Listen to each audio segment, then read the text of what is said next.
अपनी सांसें गिन रहा था। ये कैसा अजीब पक्षी है, इसके चोंच तो सोने की तरह चमक रहे हैं। बाबा ने शायद इसी आसमानी योद्धा की बात की थी।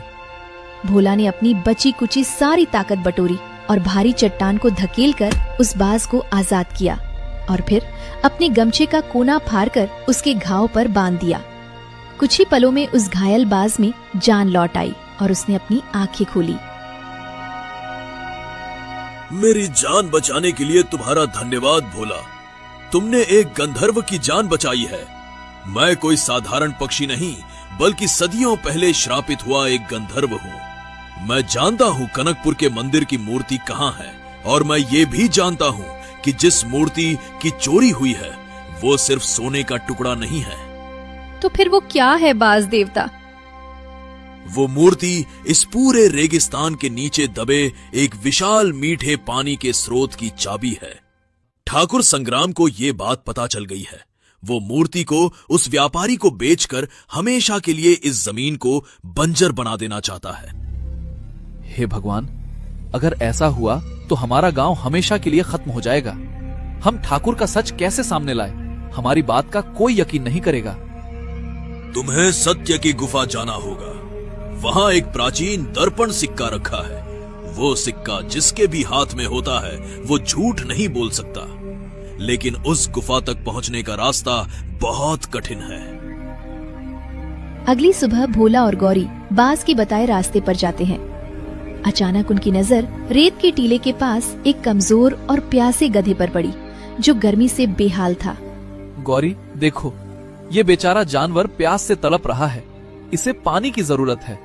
लेकिन हमारे पास जो थोड़ा सा पानी बचा है वो हमारे आगे के सफर के लिए है। हम इंसान हैं गौरी, किसी प्यासे को मरता हुआ नहीं देख सकते।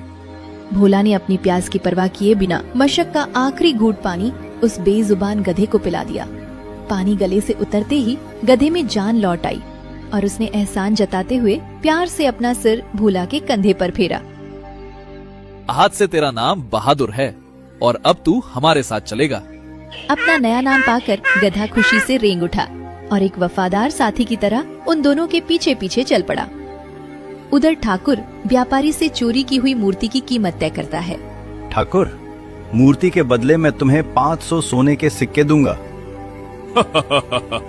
सिर्फ 500? नहीं साहब, ये मूर्ति नहीं, एक रहस्य है, और ये सौदा 1000 सिक्कों से कम में नहीं होगा। आज रात में मूर्ति लेकर पुरानी खंडहर हवेली में आऊंगा, वहीं लेन देन होगा। उधर बाज को बाहर पहरे पर छोड़कर भोला, गौरी और उनका साथी बहादुर गुफा के भीतर पहुँचे। अंदर का नजारा आंखें चौंधिया देने वाला था। वहाँ चारों तरफ सोने चांदी के अंबार लगे थे और बेशकीमती हीरे जवाहरात जगमगा रहे थे। आओ इंसानों, तुम गरीब हो, इसमें से जितना चाहो सोना ले लो। बस अपनी झोलियां भर लो और ऐश की जिंदगी जियो। गौरी और भोला एक पल के लिए उस खजाने को देखते हैं। नहीं, हम यहाँ अपने लालच के लिए नहीं आए हैं। हमें सिर्फ अपनी बेगुनाही और हमारे गांव की भलाई चाहिए। उस मायावी खजाने को अनदेखा कर भोला गुफा के बिल्कुल आखिरी छोर पर पहुंचा।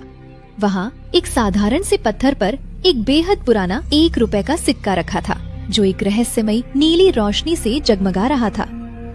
यही है वो दर्पण सिक्का। भोला जैसे ही उस सिक्के को उठाता है, सारा सोना और खजाना धुएं की तरह गायब हो जाता है। तुमने अपने लालच को हरा दिया किसान। ये सत्य का सिक्का अब तुम्हारा है। भोला उस जादुई सिक्के को लेकर गुफा से बाहर आ गया। तुमने परीक्षा पास कर ली भोला। अब समय आ गया है कनकपुर वापस लौटने का। आज रात ठाकुर पुरानी हवेली में वो मूर्ति बेचने वाला है। हमें उसे रंगे हाथों पकड़ना होगा। मेरे पीछे आओ, मैं तुम्हें रास्ता दिखाऊंगा।